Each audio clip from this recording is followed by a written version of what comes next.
A few months ago, I reviewed the Maonocaster Lite, which was actually a pretty neat audio interface for just $100, with some important compromises too, some of which made it so that I couldn't actually use it myself since it didn't have any XLR inputs, for instance. But this time around, Maono went ahead and sent me their latest and greatest interface that is the professional version of the Lite version, and will work with just about any microphone that you want to use with it. And now this here is going to be a real game changer. Introducing the Maonocaster AM100-K1 with everything that it offers. Is this the best half-priced GoXLR out there? Well, let's go ahead and dive right in.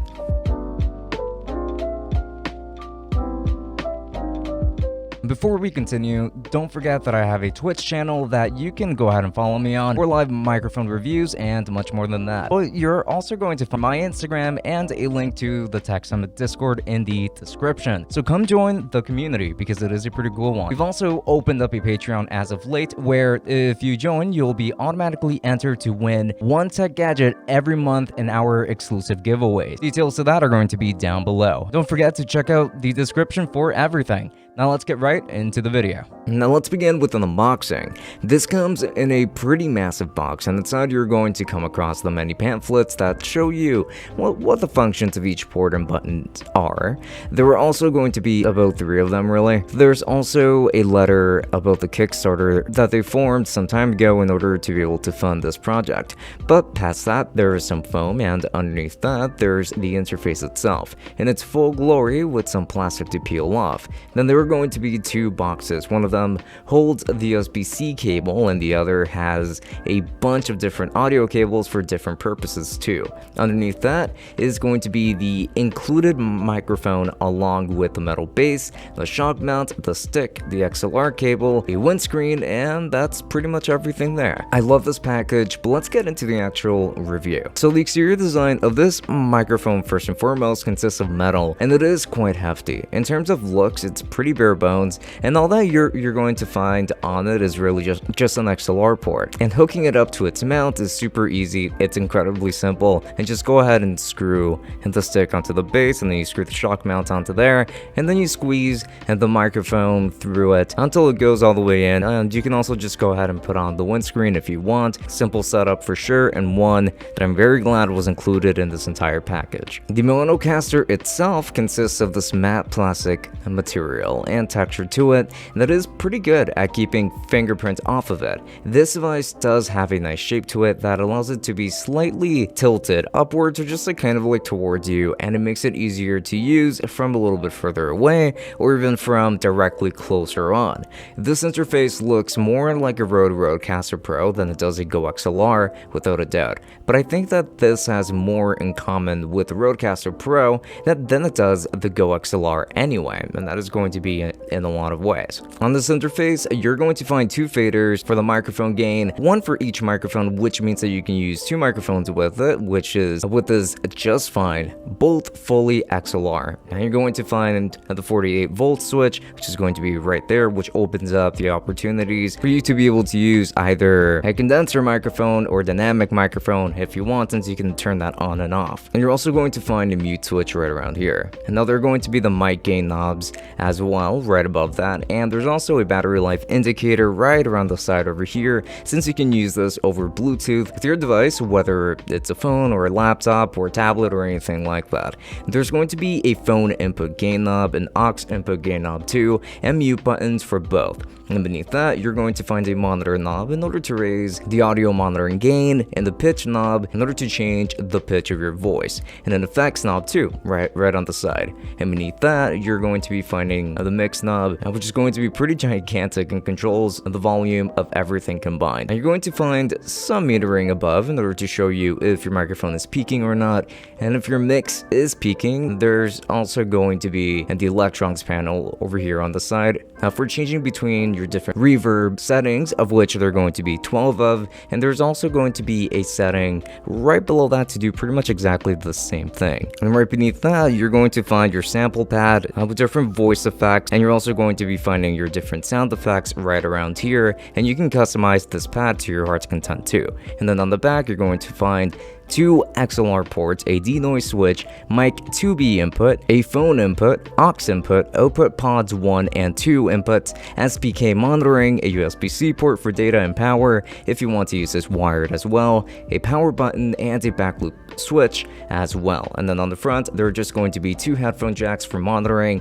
This interface is honestly packed with a lot of stuff in here, so let's go ahead and talk about the actual performance of this kit. And then let's go ahead and test out this microphone first so that you can hear what it sounds like, and since it is also completely bundled with this whole package here. And this part is going to be done without any kind of background music as well.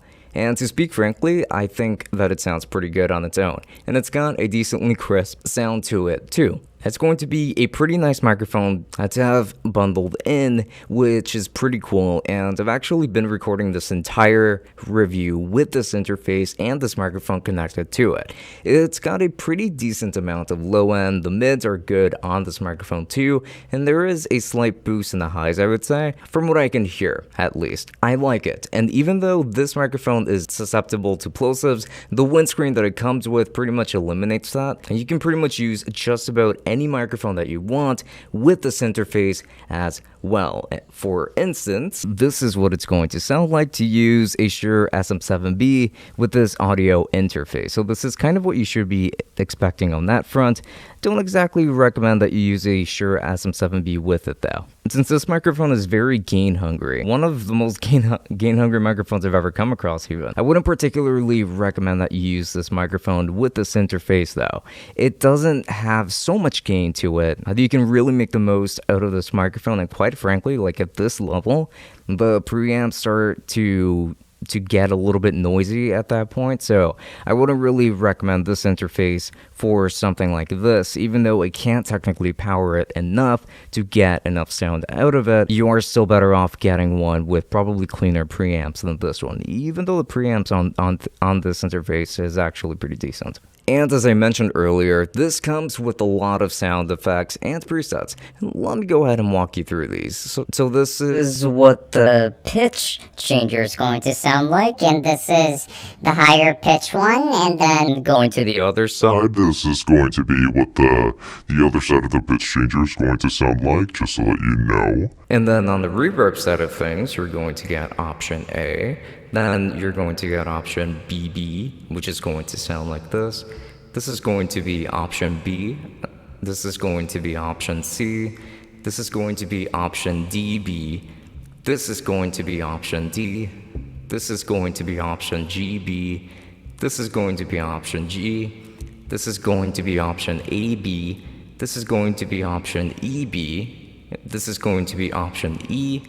And this is going to be option F. And then for the next one, here are going to be some settings besides studio, which I've been recording in this entire time. But then going over to KTV, this is what that is going to sound like. This is what the church effect is going to sound like.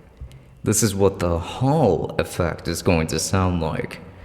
This is what the valley effect is going to sound like. This is what the room effect is going to sound like. Then you're going to find a female preset here for the voice effect, and this is what it's going to sound like on me. Now this is what the male effect is going to sound on me, and this is what you should expect. There's going to be a music option only that is only going to let the music through in case of anything. Now this is what the baby effect is going to sound like. Sorry if it's too loud. And this is what the robot effect is going to sound like. This doesn't sound very robotic to me whatsoever. And then on the sample pad, these are going to be the sound effects that you're going to get by default. So here we go. A few moments later. Okay.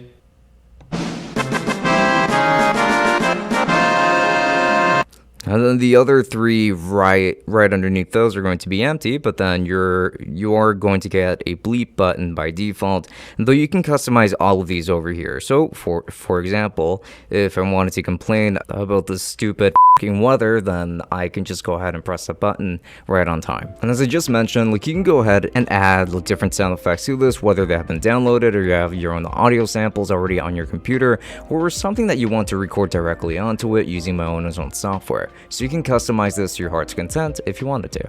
This interface seems pretty solid so far, but there are going to be things that I would like to see be improved in the future, and this can be done through software as well, but some might actually require a different build or some hardware upgrades altogether. I was hoping that this interface would have either a hardline EQ, so like ways of adjusting the mids, the highs, and the lows on this, or for us to have a software EQ kind of like the GoXLR has, which is honestly a shame not to see in a device that's this expensive. That means that you can't really customize your microphone beyond what its factory setting already gives you. Also, I found that the effect knob didn't really change anything on this. Not the gain levels of the effects, not the prominence, didn't even trigger any effects whatsoever, really. Not of its own. And if I missed anything, then I would like for the folks at Maono to get back to me on that to see what went wrong here, because I would like to know why this isn't working or if I'm just not using it right. Also, it would have been nice if the sample pad could have stayed lit, so you can always see the different colors for them to just get brighter every time that you press them as well. I would appreciate that greatly for the sake of aesthetics at least, but also because it just makes it easier to identify everything as well by different colors. And when it comes to the default sound effects, they sound like you can easily reproduce each one with the pitch knob, particularly when it comes to the voice changers here. The robot one in particular sounds much more demonic if anything, which is misleading, and I wish I could do more about that in the software. Which leads me to my last complaint, and that's just going to be that I wish that the software was more robust and had more features built in. The software is already there, and I would like to see them build upon it by either adding an EQ to it, and being able to change the lights on this, whether it is making it brighter, just changing the colors on it if I want to, and maybe even just clarifying the usage of the effects knob, honestly, as silly as that may sound. But with that said, I think that this is a pretty big improvement from the Maonocaster Lite, and the price differences between the two are reflected in the cleaner preamps. Being able to use XLR inputs, for instance, having a better sample pad, and this one being able to work with just about any microphone out there. I mean, I was using a Shure SM7B with it just now. So with that said, I don't think that this is the half-price GoXLR that I was hoping for, but it is still an interface I'm comfortable recommending to most people. If you're streaming, creating content, or maybe you have a podcast of your own,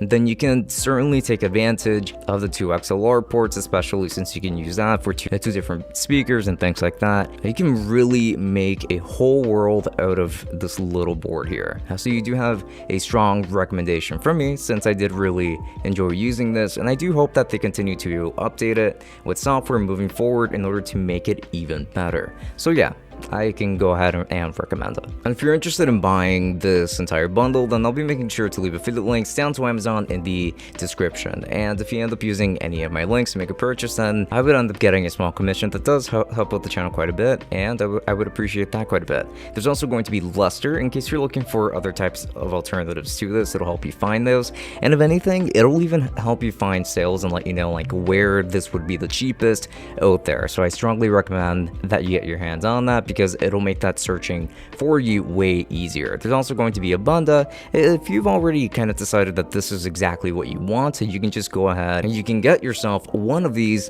and you can finance it to your heart's content. It's super easy, it's super simple and easygoing financing where you do not require a credit card of your own, no applications or anything like that. It is just a very simple process. So I strongly recommend it because it'll be nice like to be able to pay something like this a little bit more slowly. And again, links to that, to all of these things down below. And also I would like to give very special thanks to all of our patrons, especially the tier 3 patrons, so the $10 patrons, and those are going to be Omar, Saad Alwazel, and Joe Moss. Thank you so much for all of your support. It really does go a very long way. And with that said, let's go ahead and move on to the tier 2 patrons, or the $5 patrons. So here we go. And this is super important. I would just like to give a very special thanks to all of our patrons, which are going to be listed right here on the screen. Again, a massive thanks to you all for supporting us to help us create the kind of content that we bring to you on a day-to-day basis. And thank you so much for supporting the Tech Summit podcast as well. And just remember that if you would like to be a part of this community too, and then do make sure to check out the links to our Patreon, where you don't only get bonus episodes of our podcast, but you also get automatically entered into one of our monthly giveaways of a tech product that we have reviewed that is of at least $50 in value or higher. So links to that down below. And also don't forget to follow me on the rest of my social media, like my Instagram, my Twitch, because I do tend to stream there pretty often too. But with that said, this has been Francisco from Tech Summit. Thank you for watching, and I will be seeing you all later. Enjoy!